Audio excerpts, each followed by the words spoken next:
guys, welcome back to Spelling and Word Study. My name is Mrs. Rhoades, and I'm here to get you started on Unit 13, the NG and NK patterns.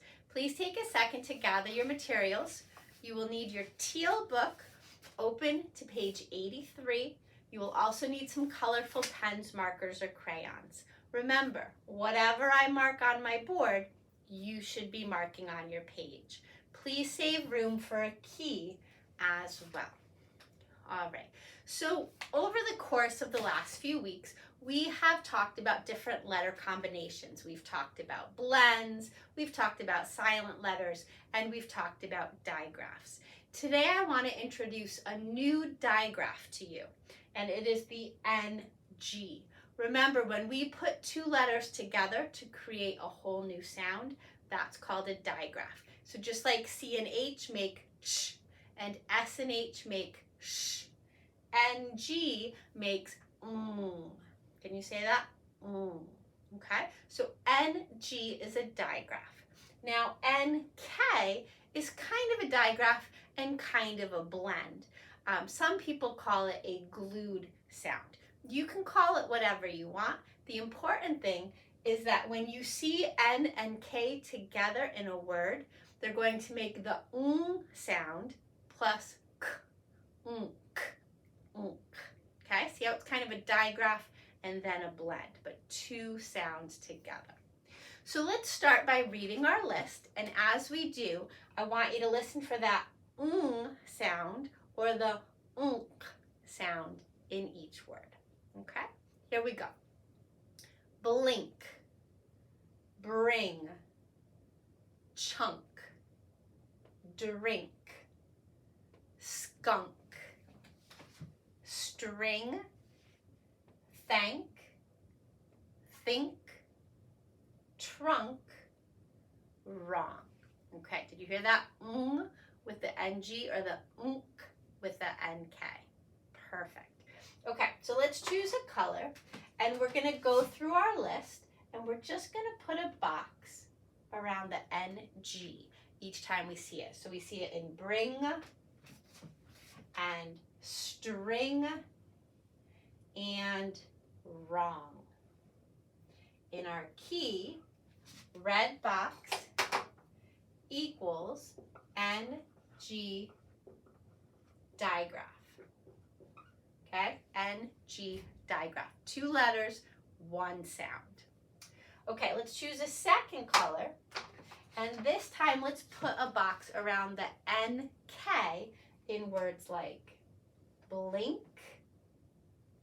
chunk, drink, skunk, thank, think, and trunk. In our key, blue box equals, I'm going to write NK blend because we have the plus the k.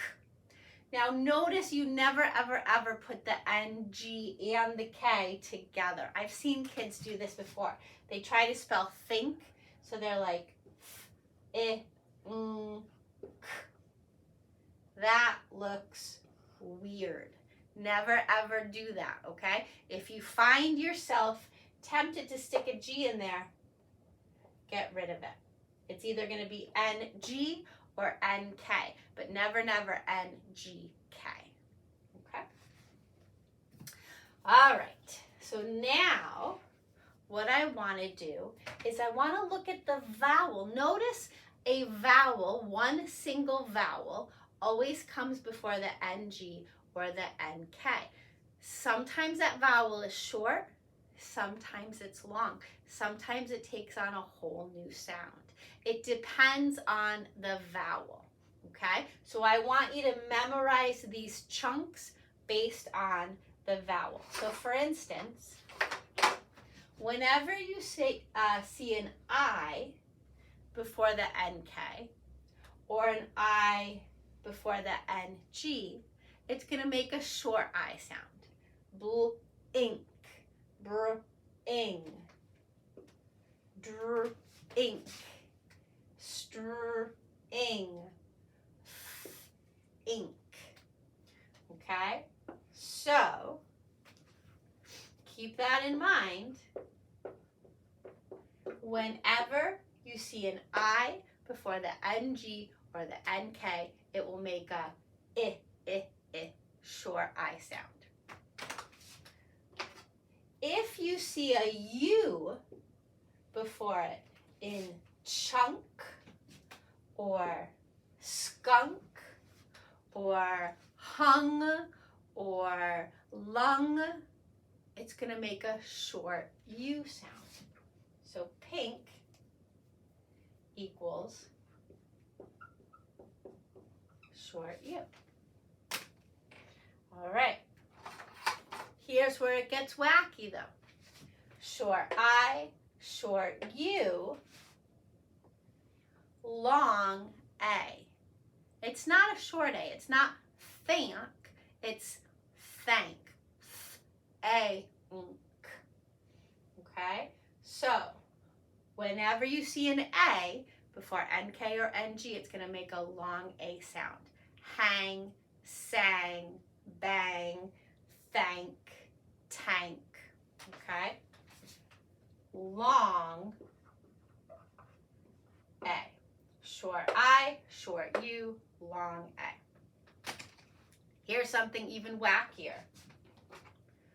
When you put an O before the chunk, it's not going to make a short O or a long O sound. It's not going to say ah, and it's not going to say O. It's going to say ah. This word is wrong. Okay? So, when you see an O before an NG or an NK, it's going to make, the O is going to say ah, okay? In words like wrong and song and long and honk, okay? The O says ah. All right, I feel like I missed something here. All right, pink for trunk, and there we go, okay? We have 4 of our vowels here. There's no E. You just don't really see ENG or ENK words either very often or not at all. So we're not going to worry about E today, but we're going to focus on short I, short U, long A, and O, which says ah. Okay, moving along.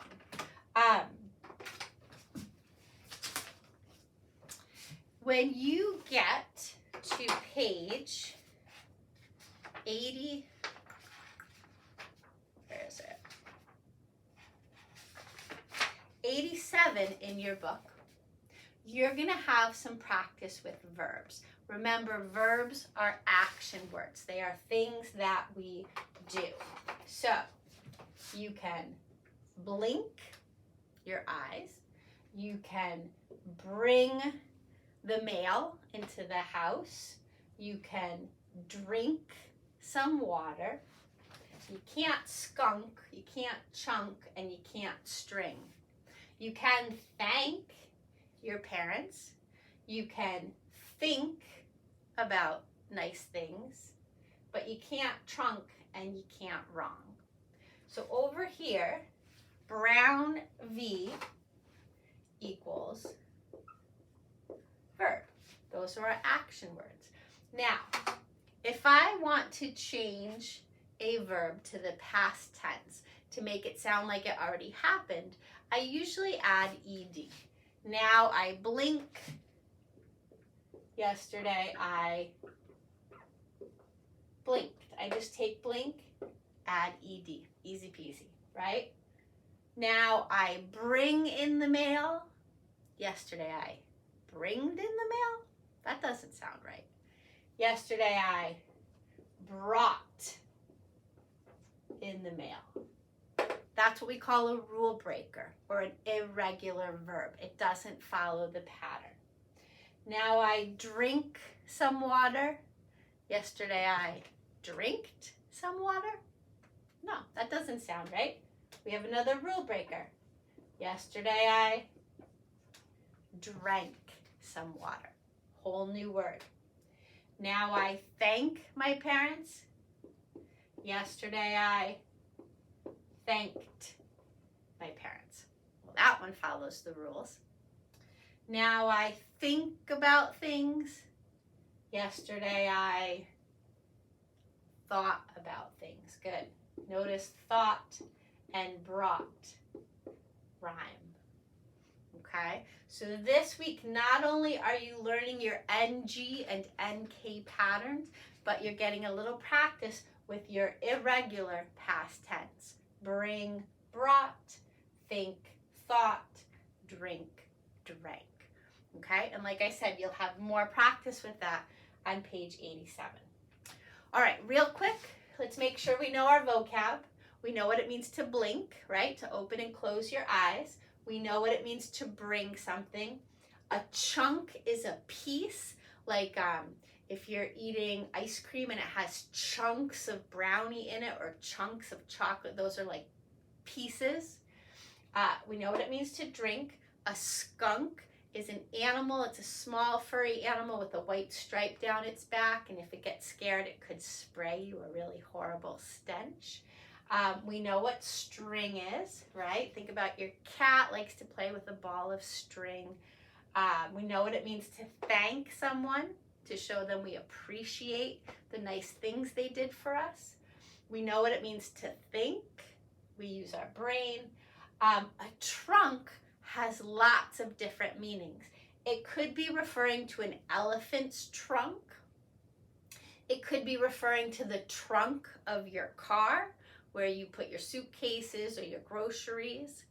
It could also refer to a trunk, which would be like, think of like a treasure chest or a toy box, right? It's this big, heavy box with a lid that holds stuff, okay? So 3 different kinds of trunks, so be ready for any of those when you do your activities. And then our last word is wrong, and that would be the opposite of right. And by the way, there's another one of our silent letter teams, right? W and R always come together at the beginning of a word. The W is silent, the R does all the talking. All right, that's all I have for you today. You are ready to start your unit. Good luck, and I will see you next time. Bye-bye.